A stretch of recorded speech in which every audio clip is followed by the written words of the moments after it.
भारत में घूमने की कई खास जगह है जहां हर कोई घूमना पसंद करता है।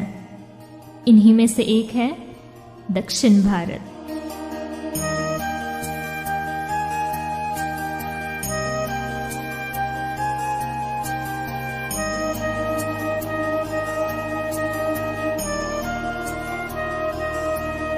बचपन से आज तक मैं दक्षिण संस्कृति देखकर बड़ी हुई हूँ। मैं जिस स्कूल में पढ़ती थी ना, वो दक्षिणी संस्कृति से परिपूर्ण है। सुबह सवेरे जब हम स्कूल जाते थे ना, तो धीमी आवाज से शास्त्रीय संगीत बजते रहता, जो कि पूरे स्कूल के परिसर में एक आध्यात्मिक सांस्कृतिक वातावरण तैयार कर देता। मुझे वाकई में इतना कुछ सीखने को मिला है ना कि मैं खुद को बहुत भाग्यशाली समझती हूँ। श्रोतो नमस्कार, 90.8 FM पर आप सुन रहे हैं कृषि विज्ञान केंद्र बारामती का कम्युनिटी रेडियो शारदा कृषि वाहिनी।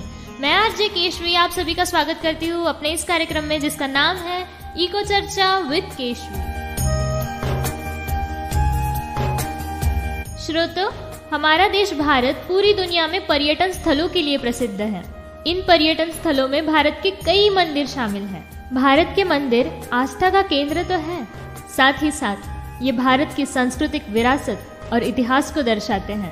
भारत में उत्तर से लेकर दक्षिण तक और पूर्व से लेकर पश्चिम तक हर एक कोने में मंदिर देखा जा सकता है, जो कि अपने आर्किटेक्चरल साइट के लिए काफी प्रसिद्ध है।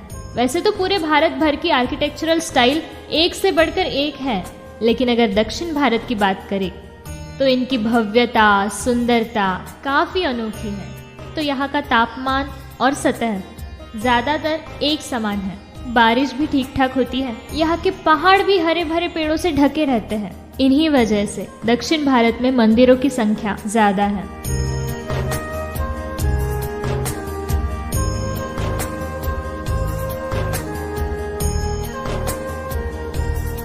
दो 2018 में ना, मैं अपनी गर्मी की छुट्टियों में दक्षिण भारत घूमने गई थी। तो यहाँ की सांस्कृतिक विरासत, समंदर व जंगल का प्राकृतिक सौंदर्य और व्यंजनों की विविधता आपको अपनी ओर खींच लेती है। यूं कह लो कि भारत के दक्षिणी हिस्से में खूबसूरती का खजाना बसता है। यहाँ के हरे भरे नजारे, मनमोहक घाटियां हर किसी को दीवाना करती है। तो जब हम गए थे तो वहाँ सबसे पहले हम हमारे गुरु भगवान नित्यानंद बाबा के दर्शन करने कान्हनगढ़ गए थे। वहाँ कुछ दिन बिताने के बाद हम एक एक कर सारे दक्षिण के मंदिर के दर्शन करने लगे। दक्षिण के सौंदर्य को आप भी कभी भूल नहीं पाएंगे। सबसे पहले तो आपको यह समझने की जरूरत है कि जब हम दक्षिण भारत की बात करते हैं तो यह केवल एक क्षेत्र नहीं है, बल्कि इसमें अलग अलग राज्य और केंद्र शासित प्रदेश आते हैं, जिनकी अलग अलग बोलियां, खान पान और परंपराएं हैं। दक्षिण की धरती पर यानी कर्नाटक, केरल, तमिलनाडु, आंध्र प्रदेश, तेलंगाना, अंडमान व निकोबार और लक्षद्वीप। दक्षिण की धरती पर हर जगह खूबसूरती मोहित करती है। दक्षिण भारत स्वाद के लिए तो प्रसिद्ध है ही। इडली, डोसा, सांबार, ये तो हम सबको दीवाना करते हैं। लेकिन क्या आप जानते हैं कि साउथ सिर्फ अपने स्वाद के लिए नहीं, बल्कि अपने खूबसूरत पोशाक और पारंपरिक सौंदर्य निखार के तरीकों के लिए भी जाना जाता है। दक्षिण भारत पर्यटकों को बहुत अधिक पसंद आता है, क्योंकि भारत का यह दक्षिणी हिस्सा खूबसूरत पर्यटन स्थलों, मंदिरों और अपने आकर्षित बीच के लिए दुनिया भर में बेहद मशहूर है। दक्षिण भारत में आपको कई झील, झरने, तालाब और नदियां देखने को मिल जाएंगी। इनकी वजह से इस क्षेत्र की प्राकृतिक सुंदरता और बढ़ जाती है।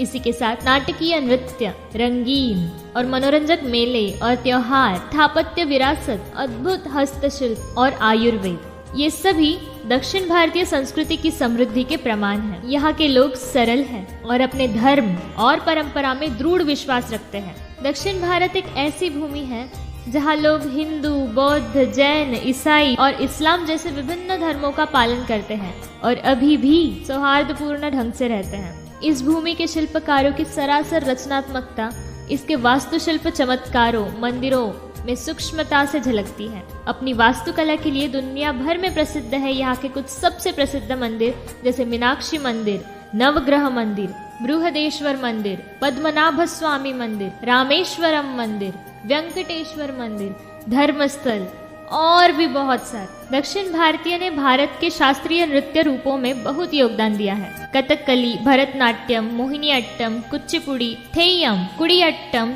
दक्षिण भारत के लोकप्रिय नृत्य हैं। दक्षिण भारतीय संगीत को कर्नाटक कहा जाता है, जो काफी मधुर है। सांप की नावें, चांदी के आभूषण, मसाले, बांस की चटाई, पेंटिंग, लकड़ी की नक्काशी, चंदन की नक्काशी, कथकली की मूर्तियां, रेशम की साड़ी और बहुत कुछ जैसे अद्भुत हस्तशिल्प दक्षिण भारतीय संस्कृति के सबसे खूबसूरत पहलू हैं। जिस तरह दक्षिण भारत अपनी धार्मिक जगह, भक्ति, शांति, आध्यात्म और अपनी विरासत को लेकर आगे चल रहा है, उसी तरह हमें भी अपनी अपनी संस्कृति का पालन करना चाहिए। भारत का हर एक राज्य, हर एक संस्कृति बहुत कुछ सिखाती है। हमें बस जरूरत है तो उन संस्कृति को आगे बढ़ाने की और उन संस्कृति के साथ जीने की। तो आओ मिलकर देखते हैं कि आप और हम इस कार्य के लिए कितना हाथ बटाते हैं और देश विदेश में अपनी संस्कृति को और बढ़ाते हैं। श्रोतो, आज का इको चर्चा विद केशवी का कार्यक्रम आपको कैसा लगा, मुझे जरूर बताइए। आज के इस कार्यक्रम में मैं आपसे विदा लेती हूँ। मिलते हैं कल एक नए विषय के साथ। तब तक ट्यून रहिए 90.8 FM शारदा कृषि वाहिनी बारामती।